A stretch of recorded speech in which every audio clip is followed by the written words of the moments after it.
Bonjour à tous et bienvenue sur le salon de l'immobilier des Deux-Savoies. Pour cette deuxième journée, nous allons retrouver des professionnels qui répondront à nos questions en matière d'immobilier. Ils vont aujourd'hui nous parler du marché de la location, de celui de la vente, mais aussi de la construction de maisons individuelles et de développement durable. Suivez-moi. Est-ce que c'est compliqué d'être locataire aujourd'hui en Savoie? Je pense qu'effectivement, le locataire a l'impression aujourd'hui que c'est compliqué. Maintenant, il y a un parc locatif qui est très important, que ce soit sur Chambéry, sur Aix-les-Bains, dans notre secteur. Et pour quelqu'un qui veut vraiment un logement, qui a la possibilité d'en avoir un, il n'y a pas de souci, il peut en trouver un. La caution, c'est combien de temps aujourd'hui? La caution aujourd'hui, c'est 1 mois de loyer. On ne peut pas demander plus? Le seul cas où on peut demander plus, c'est sur de la location meublée. Donc là, effectivement, on peut passer à 2 mois de loyer. En termes des revenus, on demande combien? Donc entre 2 et 3 fois le montant du loyer, on devrait arriver à s'en sortir et à pouvoir trouver un logement sans problème. Et enfin, quand on veut quitter un logement, le préavis est de combien de temps? Il est actuellement de 3 mois. Il y a un décret en cours de la part de Francis Lefebvre qui verrait à le passer à 2 mois dans les zones dites tendues. Alors vous parliez de location. Précisément, de quelle manière vous allez aider le parcours du locataire? Donc il y a l'offre de logement et puis il y a l'aide pour rentrer dans le logement. Donc il y a l'aide Locapass qu'on connaît bien, enfin j'espère. Donc pour financer le dépôt de garantie. Lié à l'entrée dans un logement qui est de 1 mois, donc c'est un financement qui est apporté à taux zéro. Et puis il y a la garantie de paiement de loyer et charges qui est un cautionnement qui est apporté en cas de difficulté pour le salarié de payer son loyer. Donc nous sommes garants du paiement du loyer et des charges pendant 3 ans pour 18 périodes de loyer. Vous pourriez donner quel conseil à un futur locataire qui pousse la porte d'une agence? De rentrer déjà sereinement dans une agence. Nous-mêmes, on est parfois locataires, on a aussi les mêmes problèmes qu'eux. Donc il faut qu'ils arrivent à nous confier leurs problèmes, leurs inquiétudes et qu'on arrive ensemble à trouver le logement qui leur convienne. Dans le cadre des conférences qui sont proposées ici sur le Salon de l'Immobilier, nous allons aujourd'hui rencontrer Pierre-Louis Besson, le secrétaire général de la FNAIM de Savoie. Avec lui, il va être question de développement durable et de sa place dans l'immobilier. Tout de suite, rencontre avec un expert. En immobilier, lorsque l'on parle de développement durable, ça consiste en quoi? Il faut distinguer l'immobilier récent et neuf et l'immobilier ancien. Sur l'immobilier récent et neuf, les normes, notamment la RT 2012 sur les nouvelles constructions donc, sont déjà appliquées.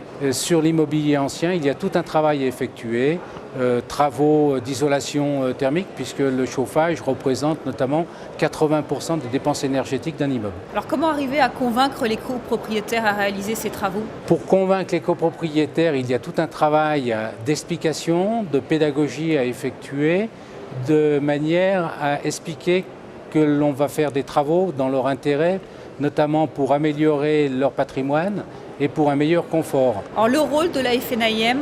La FNAIM s'est fixé un but de la rénovation de 100 000 appartements et le rôle de la FNAIM étant principal syndicat de l'immobilier en France est d'impliquer ces acteurs, c'est-à-dire agents immobiliers ou syndics de copropriété, d'intervenir auprès des clients pour effectuer ces travaux.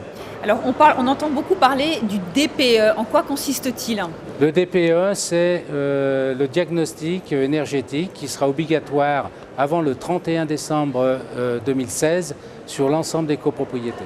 Aujourd'hui, on parle beaucoup de crédit d'impôt. Est-ce que c'est un moyen pour vous d'être convaincant par rapport aux copropriétaires? Alors les copropriétaires sont très intéressés effectivement par le crédit d'impôt. Donc nous espérons que ce crédit d'impôt, et au niveau de la FNAIM, nous demandons à ce qu'il soit maintenu et qu'il soit jumelé avec le prêt à taux zéro. La démarche, effectivement, elle est citoyenne, de manière à ce qu'on évite d'avoir des déperditions énergétiques, de polluer l'atmosphère. Donc ça va au-delà du crédit d'impôt, mais c'est quand même un facteur très important pour les clients. Est-ce qu'on pourrait donner une tendance en cette fin d'année au niveau des taux d'intérêt? Les taux sont historiquement encore très bas. C'est remonté un petit peu en début d'année, mais on reste quand même dans une tendance aujourd'hui qui est très favorable. Sur du 20 ans, on trouve des taux un peu inférieurs à 4%, ce qui est très très bas. Ce qui veut dire que vous avez vu un regain ces derniers mois ou dernières semaines des acquéreurs, en tout cas pour se loger. Je dirais qu'aujourd'hui, c'est une période très favorable pour des personnes qui souhaitent acquérir un logement. Et le regain d'activité sur cette fin d'année touche plutôt les dispositifs d'investissement, donc avec défiscalisation. Quel conseil vous pourriez donner à un futur acquéreur, notamment les primo-accédants qui sont un peu néophytes en matière de financement?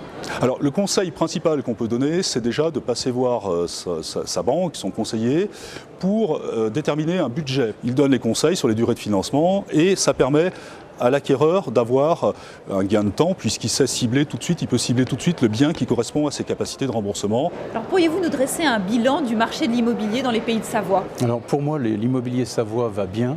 Par rapport, je parle à d'autres secteurs. J'ai eu des réunions régionales et nationales avec des collègues.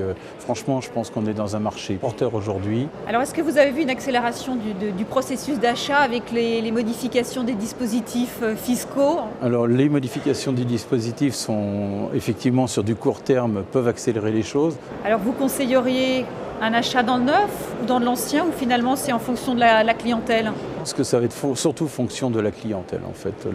L'achat du neuf est intéressant pour l'investisseur.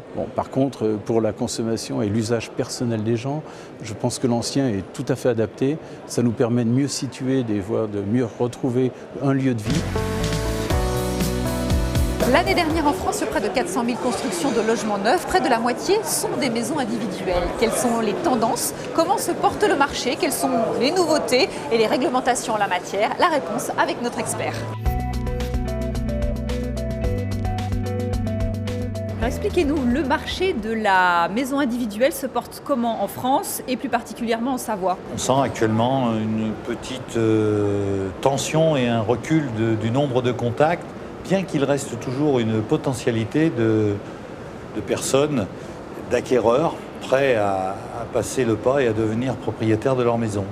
En chiffres, nombre de constructions de maisons individuelles en France et en Savoie? On va dire qu'il se construit à peu près 400 000 logements en moyenne par an, 400 000 logements neufs. Et sur les 400 000, on peut dire qu'il y a un peu plus de 200 000 maisons qui sont réalisées. Alors on parle d'écologie, de développement durable, c'est dans l'air du temps. Est-ce que vous sentez aussi une demande, une exigence de votre clientèle dans ce sens-là? Il reste quand même un engouement d'avoir une maison performante et donc plus performante que la réglementation obligatoire. On s'approche déjà de ce que l'on attend en 2013. Par contre, je dirais, pour le gros des troupes, des futurs acquéreurs, ce n'est pas le côté primordial. Le côté primordial, c'est d'avoir un logement et d'être propriétaire de sa maison. Ils font confiance aux professionnels pour avoir la maison performante, conforme aux réglementations thermiques en vigueur. Alors votre syndicat regroupe une vingtaine de constructeurs, en tout cas pour la Savoie. S'il fallait, vous, professionnels de la construction, donner un conseil aux éventuels futurs propriétaires de maisons individuelles, ça serait lequel? Alors surtout, travailler avec le contrat de construction de maisons individuelles lorsqu'il s'adresse à un constructeur, c'est-à-dire ce contrat qui va les protéger avec toutes les garanties qui sont obligatoires, et notamment deux garanties, qui sont la garantie de livraison à prix et délai convenus, et puis l'assurance dommage-ouvrage, qui est l'assurance décennale de la maison, qui va venir chapeauter les décennales de responsabilité de ceux qui ont travaillé. Enfin, pour terminer, une maison réussie, c'est quoi pour vous? C'est une maison où l'acquéreur est content d'y vivre et va créer une âme pour les générations futures qui viendront y loger. Venez voir ce qui se passe là-bas, c'est l'inauguration du salon, suivez-moi.